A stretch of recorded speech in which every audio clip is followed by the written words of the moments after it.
The strait is the only sea passage from the Persian Gulf to the open ocean, making it the world's most important oil transit route. Current status: as of early April 2026, the strait has been effectively closed or severely restricted since late February 2026, following the start of a war involving Iran, the US, and Israel. Recent developments: international pressure. On April 2, 2026, the UK hosted a summit of over 40 countries to coordinate pressure on Iran to reopen the shipping lane. Kuwait's stance: the Kuwaiti Foreign Ministry recently reaffirmed that the strait is an international waterway governed by international law, emphasizing its importance for regional stability. Joint management. Reports from April 3rd indicate Iran is drafting protocols with Oman for joint management and monitoring of traffic in the strait. Economic impact. Global oil prices have surged, with analysts warning they could reach $200 per barrel if the closure remains indefinite. Hormuz was a legend long before the first drop of oil was drilled. In the Middle Ages, the Kingdom of Hormuz was a glittering trade hub for silk, spices, and pearls. In 1507, Afonso de Albuquerque arrived with a simple mission: control the strait, control the world. The Portuguese built the massive fortress of Hormuz, turning the island into a protection racket where every ship had to pay a tax called a cartaza.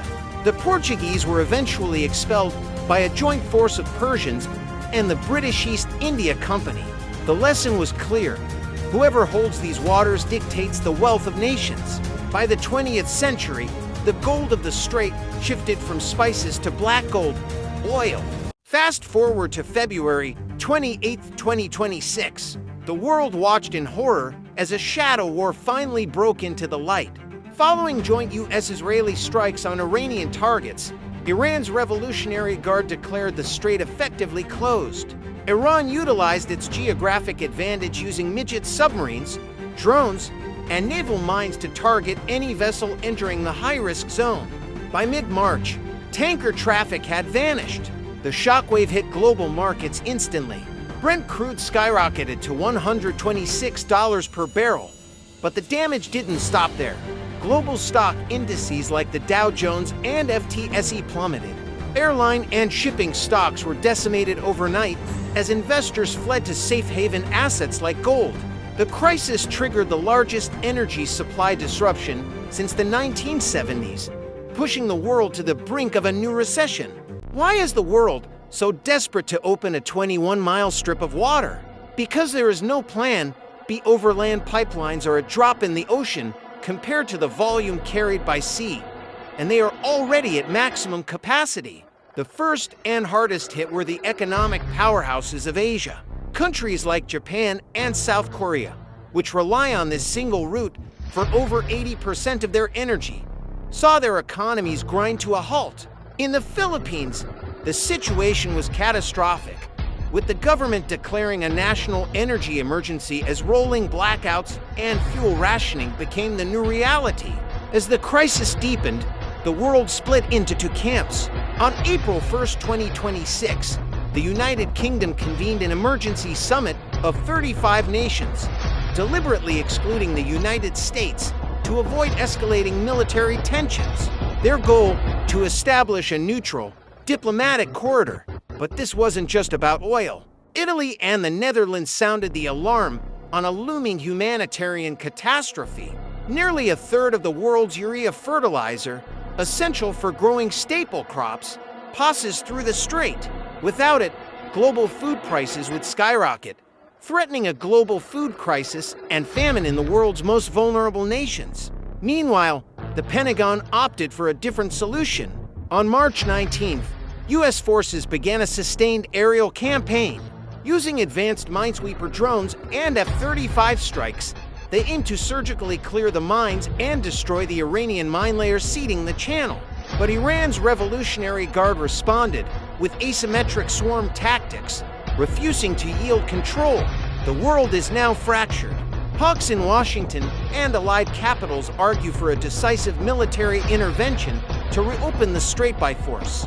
But others, led by figures like France's Emmanuel Macron, warn that force is unrealistic and would ignite a regional war, a catastrophic outcome that only benefits the extremists. They argue that the only path forward, however difficult, is direct and pragmatic diplomacy with Iran.